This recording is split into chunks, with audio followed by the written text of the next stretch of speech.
오늘 본문은 예수님과 율법 교사와의 대화를 우리에게 소개해 주고 있습니다. 첫 번째 대화가 시작될 때 율법 교사는 예수님께 이렇게 질문합니다. 25절 같이 읽습니다. 어떤 율법 교사가 일어나 예수를 시험하여 이르되 선생님, 내가 무엇을 하여야 영생을 얻으리까? 선생님, 내가 무엇을 하여야 영생을 얻겠습니까? 이 질문은 사실 매우 심각한 질문이라고 말할 수 있습니다. 영생을 얻는 것이야말로 우리 인생에 있어서 가장 중요한 일이기 때문입니다. 그런데 저자 누가는 이 율법 교사의 질문 동기가 예수님을 시험하기 위함이었다라고 우리에게 살짝 알려주고 있습니다. 영생에 관한 질문 자체만 놓고 생각하면 율법 교사는 결코 예수님을 대적하는 사람이라고 볼 수 없습니다. 그러나 영생, 생명과 관련된 율법의 본질적인 주제를 다루면서 진지하게 영생에 관한 깨달음을 얻으려 하기보다는 예수님을 시험하려고 했다라는 것은 율법 교사로서 매우 부적절한 행동이었다라고 말할 수 있습니다. 그런 의미에서 율법 교사는 애초에 처음부터 예수님께 영생에 대해서 배우고자 하는 마음이 눈꽃만큼도 없었다라는 사실을 알 수 있는 것입니다. 두 번째 대화는 29절에서 이어집니다. 29절 같이 읽습니다. 그 사람이 자기를 옳게 보이려고 예수께 여짜오되 그러면 내 이웃이 누구니까? 그렇다면 예수님, 내 이웃이 누구입니까? 이 질문 역시 율법의 본질을 다루는 질문입니다. 하나님 사랑, 이웃 사랑, 하나님께 영광을, 이웃에게 행복을. 이것은 율법의 핵심 주제라고 말할 수 있습니다.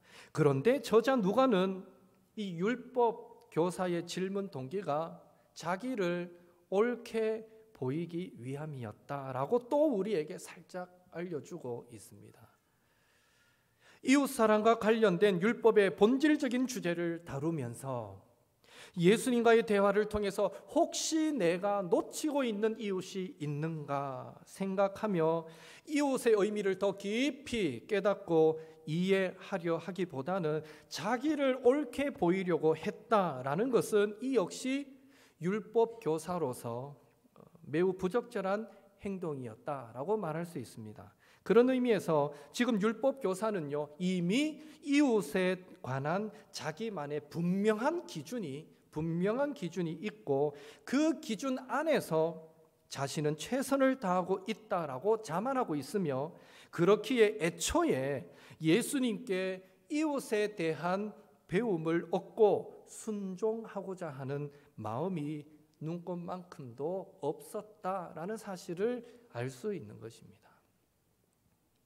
재미있는 것은 오늘 예수님과 율법 이 교사와의 대화를 보면 반복해서 등장하는 동사가 하나 있는데 그것은 무엇을 하다라는 포이에오라는 동사입니다. 이 25절에 율법 교사의 첫 질문은 내가 무엇을 하여야, 내가 무엇을 해야 라고 시작됩니다. 그리고 율법 교사가 자신의 질문에 스스로 대답했을 때 예수님은 너의 대답이 옳다라고 말씀하시면서 28절에 이를 행하라 라고 도전하셨습니다. 그리고 본문 마지막에 가서 예수님은 율법 교사에게 한 번 더 37절에 너도 이와 같이 하라 라고 최종적인 답을 주셨습니다. 율법 교사의 질문과 예수님의 대답 모두 하다라는 동사가 강조되고 있습니다. 이 동사의 원어적인 의미는요, 만들다, 창조하다, 행하다라는 다양한 의미가 있습니다. 우리는 이 단어를 통해서 예수님은 율법 교사에게 어떤 구체적인 행동, 그것도 안 되면 되게 하라라는 창조적 행동의 중요성을 강조하고 있음을 우리는 알 수 있습니다. 그런 의미에서 오늘 우리도 자신에게 질문을 던져보아야 합니다. 나는 영생을 얻기 위해 무엇을 해야 하는가? 나는 영생을 얻기 위해 이전에 해보지 않았던 것이지만 주님이 나에게 창조적으로 기대하는 것이 있다면 내가 무엇을 행해야만 하는가? 내가 무엇을 하여야 영생을 얻겠습니까? 라는 율법교사의 질문에 예수님은 율법에 무엇이라고 기록되어 있고 너는 그것을 어떻게 읽었느냐라고 반문하십니다. 율법교사는 신명기 6장 5절과 레위기 19장 18절의 말씀을 가지고 자신이 알고 있는 모든 것을 종합적으로 말합니다. 27절 함께 읽겠습니다. 대답하여 이르되 내 마음을 다하며 목숨을 다하며 힘을 다하며 뜻을 다하여 주 너의 하나님을 사랑하고 또한 내 이웃을 내 자신같이 사랑하라 하였나이다. 율법 교사답게 그의 대답은 옳았습니다. 그런데 진정 옳은 대답은 말에서 그치지 않고 실천으로 행동으로 이어져서 열매로 나타나야 하겠기에 예수님은 율법교사의 답이 옳다, 네 말이 옳다라고 인정하시면서 곧바로 이어서 이를 행하라, 그리하면 살리라 라고 말씀하셨습니다. 다시 말해 예수님은 율법교사에게 네가 진정 영생을 얻는 데 관심이 있다면 말로 하는 대답에 그치지 말고 네가 알고 있는 그대로 행동하라. 필요하다면 창조적으로 무언가를 만들어 가면서 행동해라 라는 도전을 지금 주고 있는 것입니다. 이렇게 율법교사는 내가 무엇을 하여야 영생을 얻겠습니까? 라는 자신의 질문에 대한 대답을 예수님께 들었습니다. 그리고 그가 진정 영생 얻는 데 관심이 있었다면 이 예수님의 대답은 그를 행동하게 만들기에 충분했을 것입니다. 그는 정답을 말했잖아요. 하나님 사랑하고 이웃 사랑하는 것. 예수님이 옳다, 정답이다, 이를 행하라 그랬어요. 정말 그가 영생 얻는 데 관심이 있었다면 이 예수님의 대답은 그를 행동하게 만들기에 충분했습니다. 그러나 안타깝게도 이를 행하라, 그리하면 살리라 라는 예수님의 도전은 율법교사로 하여금 행동하게 만든 것이 아니라 또 다른 토론을 시작하게 만들어 버렸습니다. 율법교사는 내 이웃을 내 자신같이 사랑하라 라는 말씀과 관련해서 예수님께 그렇다면 내 이웃이 누구인데요? 라고 질문합니다. 얼핏 들으면 이 질문은 예수님의 말씀을 정확하게 이해하고 바르게 순종하기 위한 질문 같아 보이지만 사실은요, 자기를 옳게 보이기 위한 그 한 가지 목적뿐이었습니다. 그렇다면 율법교사는 내 이웃이 누구입니까? 라는 질문을 통해서 예수님으로부터 어떤 대답을 기대했기에 자신이 옳게 보일 것이다 라는 기대를 가졌던 것일까요? 분명 이 질문을 던질 때까지만 해도 율법교사는 예수님의 대답이 결코 자신을 불편하게 만들거나 당황하게 난처하게 만들지 못할 것이다 라고 생각했던 것 같습니다. 왜냐하면 율법교사는 당시에 자신의 이웃이라고 생각했던 선택된 민족인 유대인들과 관련해서 이웃 사랑의 계명을 잘 지키고 있었다라고 생각했기 때문일 것입니다. 내 이웃이 누구입니까? 라는 이 율법교사의 질문에 예수님은 선한 사마리아인의 비유를 말씀해 주셨습니다. 그런데요, 예수님은 이 비유를 다 마칠 때까지도 누가 우리의 이웃인지는 대답하지 않으셨습니다. 대신에 첫 번째 대화처럼 그 비유의 마지막에 율법교사에게 질문을 던지십니다. 36절에 그렇다면 누가 이웃이 되겠느냐? 내 이웃이 누구입니까? 라는 율법교사의 질문에 예수님은요, 누가 이웃이 되겠느냐? 라는 질문으로 응답하셨던 것입니다. 왜 그러셨을까요? 그것은 이웃이 누구냐라는 질문 자체가 잘못되었기 때문입니다. 누가 이웃이냐라는 질문은요, 누가 이웃이 아니냐라는 질문과 같기 때문입니다. 누가 이웃인지를 판단하는 순간 누가 이웃이 아닌지가 결정되는 것입니다. 그리고 그런 결정은 이웃을 사랑하라라는 이 명령을 두고 누군가를 사랑하지 않아도 된다라는 생각을 만들고 마는 것입니다. 만일 그 판단의 기준이 신앙과 관련된 것이라면 신앙의 이름으로 누군가를 배제시켜버리는, 제외시켜버리는 일을 행하고 만다는 것입니다.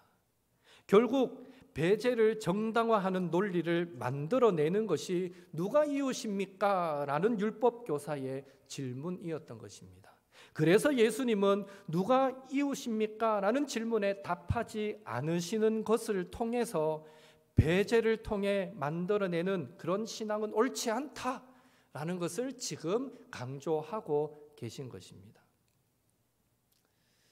그런 의미에서 예수님께서 들려주신 이 선한 사마리아인의 비유는 강도 만난 사람, 어려움에 처한 사람을 도와줘야 한다라는 정도의 교훈을 위한 것이 아니라 그런 의미도 있지만 더 폭넓게 우리의 신앙이 누군가를 배제시키고 누군가를 따돌리고 누군가를 제외시키고 있지는 않는지를 돌아보게 만드는 말씀인 것입니다.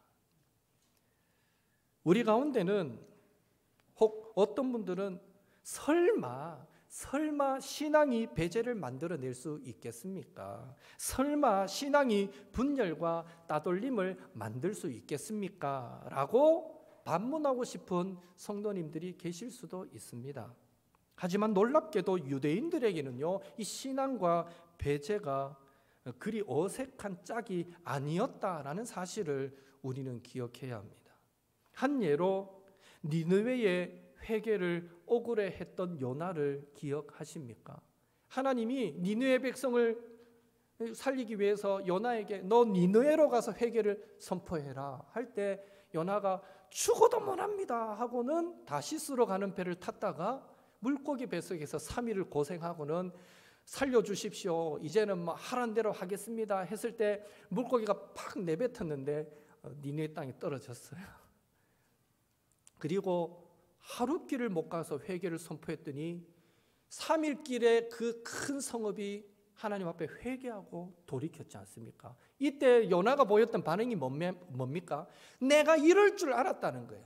내가 이럴 줄 알고 회개를 선포하기 싫었는데 하나님이 하라 해가지고 전파했더니 이게 뭐냐고 하고 오히려 니느웨의 회개를 기뻐해야 될 선지자가 하나님 앞에 불평했던 것 여러분 기억하실 것입니다.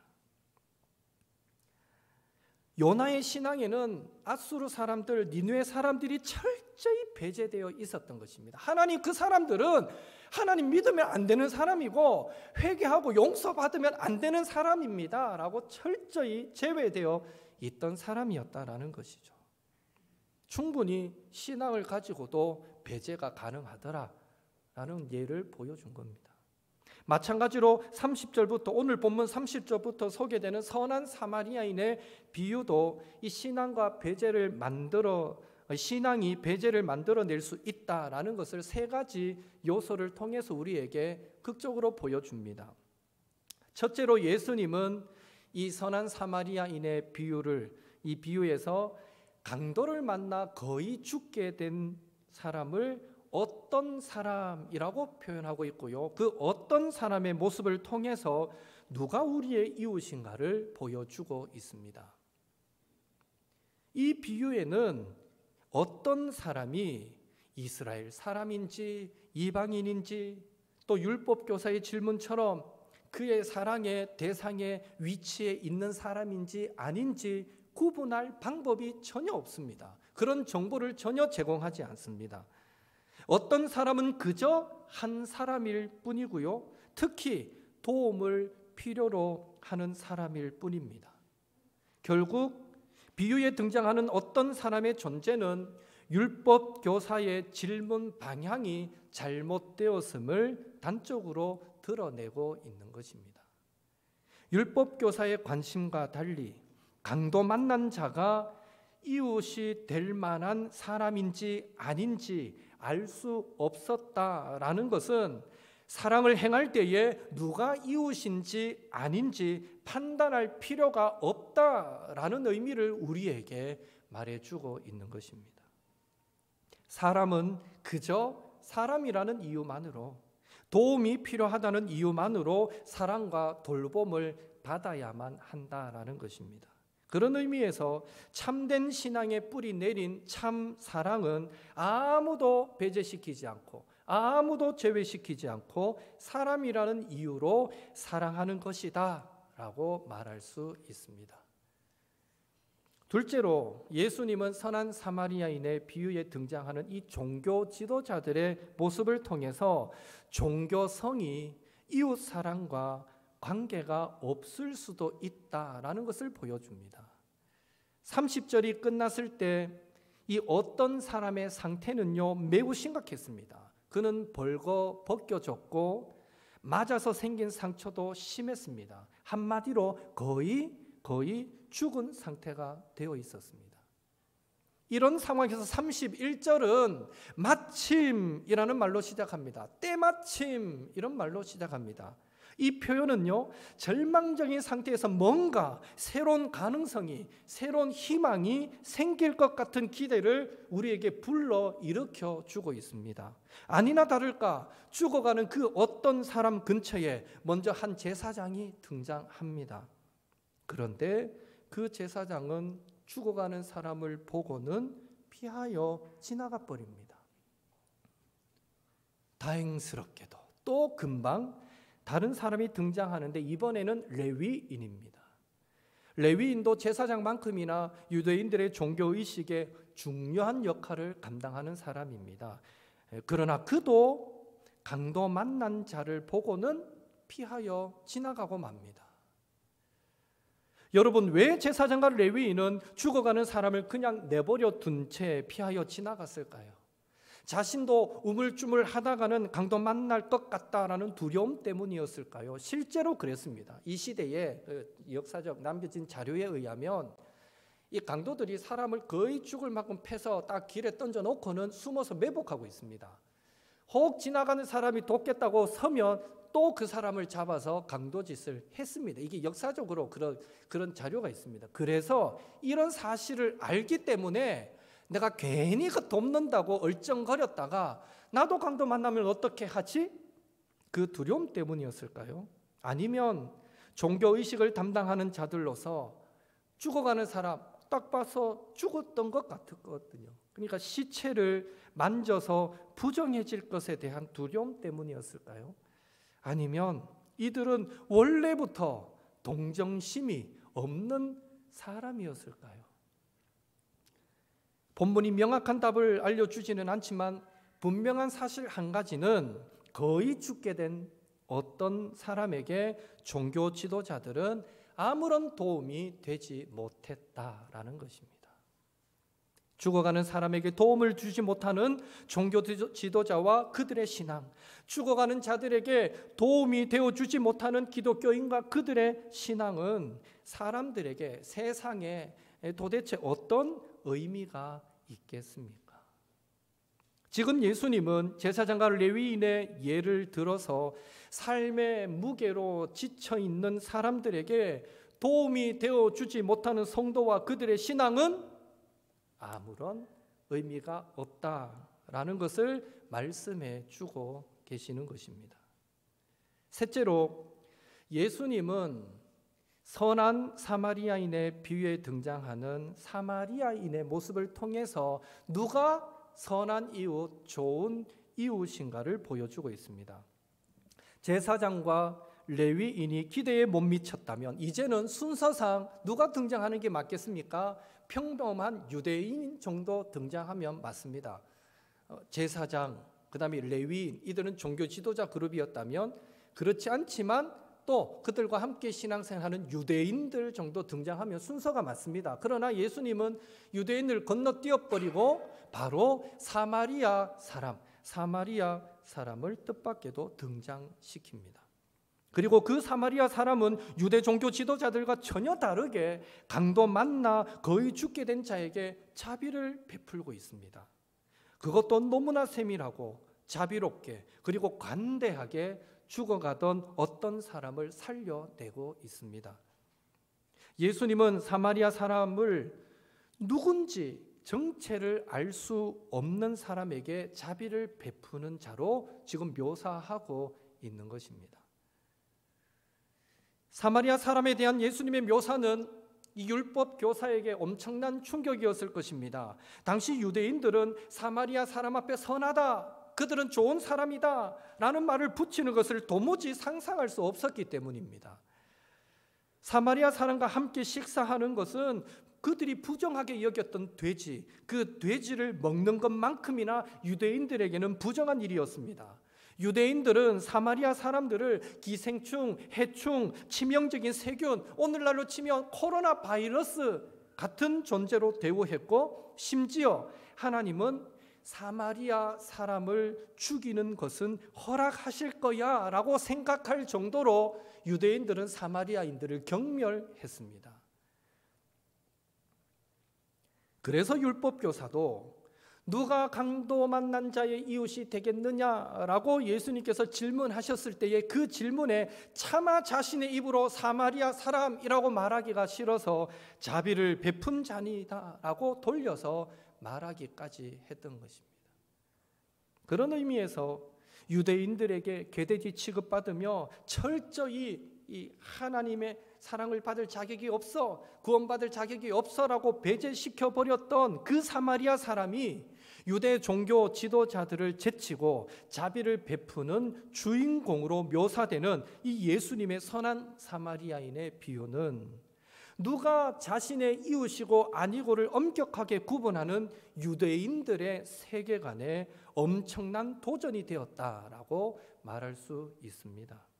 결국 예수님은 이 비유를 통해서 참 신앙은 배제의 경계를 허물어 버린다라는 사실을 강조하고 있는 것입니다. 말씀을 정리하겠습니다.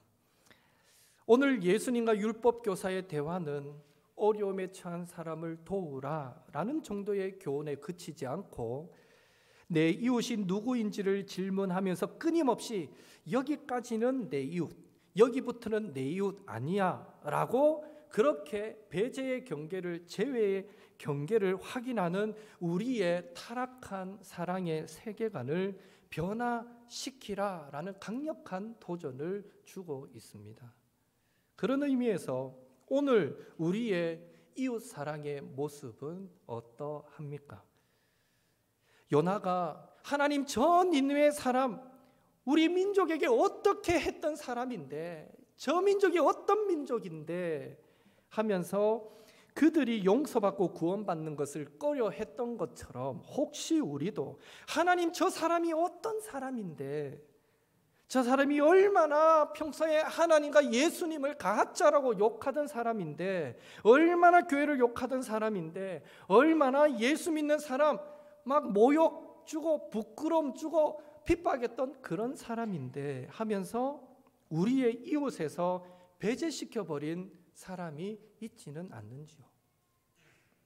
율법교사가 하나님 저 사마리아 사람은 오래전부터 이방 민족들이 들어와 살면서 이미 혼혈족이 되어버렸고 교리적으로도 모세를 최후의 예언자라고 여기는 이교도에 가까운 사람이 되어버렸는데 하면서 그들과 상종하는 것을 부끄럽게 부정하게 여기고 꺼렸던 것처럼 혹시 우리도 하나님 저 사람이 어떤 사람인데 얼마나 신천지의 구원파의 여호와의 증인에 또 하나님의 교회에 빠져 있었는데, 얼마나 불교에 열심히 있던 사람이었는데, 얼마나 자유주의 신학에 빠져서 성경을 1.1획도 남김없이 이루어질 하나님의 말씀으로 믿지도 않고 심지어 예수님 안 믿어도 구원받을 수 있다는 이상한 소리를 하는 사람인데 하면서 하나님께 대한 신앙을 지키기 위해 우리는 또 누군가를 우리의 이웃에서 배제시키고 있지는 않는지 돌아보아야 한다는 것입니다. 율법교사가 유대인은 자기 이웃이 될 자격이 되어서 사랑하고 사마리아인은 자기 이웃이 될 자격이 없어서 경멸했던 것처럼 혹시 우리도 교회에서, 직장에서, 세상에서 이웃 사랑이라는 이름 아래에 저 사람은 내가 더 관심 가져야 할 사람, 그리고 사랑해야 할 사람, 저 사람은 내가 무관심해도 될 사람, 저 사람은 내하고 마음이 잘 통하니까 나와 이웃하고 싶은 사람, 저 사람은 뭔가 내하고 잘 맞지 않으니까 나와 이웃하기 껄끄러운 사람, 그렇게 구분하며 누군가를 나도 모르게 우리 이웃에서 배제시키고 있지는 않습니까? 우리의 이웃의 개념을 조금 더 넓히면 선한 사마리아인이 자신과 아무런 상관이 없는 어떤 사람의 이웃이 되어 주었던 것처럼 우리도 우리와 아무런 상관이 없지만 도움이 필요한 사람들에게 선입견 없이, 조건 없이 선한 이웃, 좋은 이웃이 되어 줄 수 있을 텐데, 그런 의미에서 여러 NGO 단체들을 통해서 도울 수 있는 국내의 독거노인들, 소년, 소녀 가장들, 심장병 어린이들, 형편이 어려워서 생리대를 걱정하는 국내 소녀들, 여러분 그런 기사 2015년에 났는 거 기억하시나요? 한 자매가 형편이 어렵고 아마 소녀 가장이었던 것 같아요. 근데 할 수 없어가지고 신발 깔창을 생리대로 대신해서 썼다라는 충격적인 그런 기사가 한번 있었습니다. 요즘 같은 시대에도 뭐 생리대가 없어서 걱정하는 사람이 있겠나 하지만 지금도 우리 주변에는요, 그거조차도 걱정이 돼서 심지어 제가 관심 있어서 이래 검색을 해보니까요, 그런 형편에 처한 자매들은 생리가 되면 그만 학교를 안 간답니다. 어차피 생리대가 없기도 하고, 그래서 이런 핑계, 몸이 안 좋다는 핑계를 대어서 학교도 안 간다라는 이런 기사를 보면서 정말 우리 주변에 작은 거지만 우리의 따뜻한 손길이 필요한 사람들이 너무나 많구나라는 생각을 해보게 되었는데요. 뭐 그런 소녀들, 그뿐 아니라 또 해외의 기아와 영양실조와 질병과 문맹에 시달리는 많은 사람들도 바로 나와 아무런 관계가 없지만 어쩌면 뭐 평생 그들과 한번 스쳐 지나갈 일도 없지만 사실 그들도 우리의 이웃이고, 굳이 NGO 단체들을 통하지 않더라도 길을 가다가 또 지하도 계단에서 버스역이나 기차역 앞에서 종종 만나게 되는 구걸하는 사람들도 분명 우리의 이웃이고, 남 부러울 것 없어 보이는 사람들도 어쩌면 우리의 도움이 필요한 우리의 이웃이 될 수 있고, 그런 의미에서 가난한 자도 우리의 이웃이고 부한 자도 우리의 이웃이며, 결론적으로 우리가 예수님의 마음으로 바라볼 때 우리 곁에 있는 모든 사람이 우리의 이웃이고 우리의 사랑이 필요한 자들임을 우리는 기억해야만 할 것입니다. 바라기는 이 성탄의 계절에 율법교사처럼 나의 이웃이 누구입니까? 라고 이웃의 경계를 묻고 그 경계를 그어버리기를 잘하는 우리에게 예수님은 그 제외의 경계를, 배제의 경계를 허물어버리는 참 이웃이 되라라고 도전하고 계십니다. 그런 의미에서 누구인지 모르는 어떤 사람에게 그동안 우리가 신앙의 이름으로, 성격상의 이유로, 환경적인 이유로, 이런저런 이유로 배제시켰던 사람들에게 자비를 베푸는 이웃이 되라 명령하고 계심을 기억하시고, 할 수 있거든 너희로서는 모든 사람과 더불어 화목하라 라는 말씀처럼 우리 곁에 모든 사람이 우리의 이웃임을 생각하고 하나님 사랑을 이웃 사랑으로 부지런히 창조적으로 만들어가며 실천하여 하나님을 아는 것과 믿는 것이 하나 되고 믿음과 행함이 하나 되므로 하나님으로부터 우리의 신앙, 우리의 믿음을 칭찬받고 인정받으며 더불어 약속된 영생의 복도 받아 누리시는 우리 모든 옥토의 성도님들 되시기를 예수님의 이름으로 축원합니다. 함께 나눈 말씀 붙잡고 기도하겠습니다. 율법교사처럼 우리의 신앙생활이 무언가를 얻기 위한 신앙생활, 자기를 옳게 보이기 위한 신앙생활이 되지 않게 하시고 날마다 말씀을 통해서 주님으로부터 진지하게 진리를 배우고 창조적으로 순종하는 신앙생활이 되게 하소서.